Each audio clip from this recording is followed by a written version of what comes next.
In today's video tutorial, I'm gonna walk you through how to delete all apps on iPhone.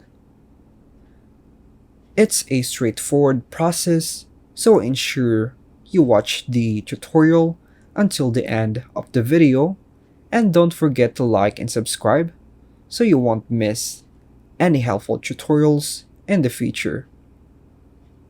To begin, open the Settings app. Once you're there, scroll down until you locate the General section.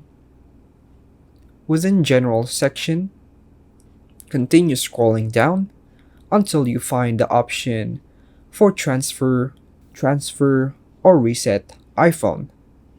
Tap on it to proceed. From there, select Erase all content and settings, and then tap on Continue to confirm your decision. And that's all for now, folks. Thanks for watching.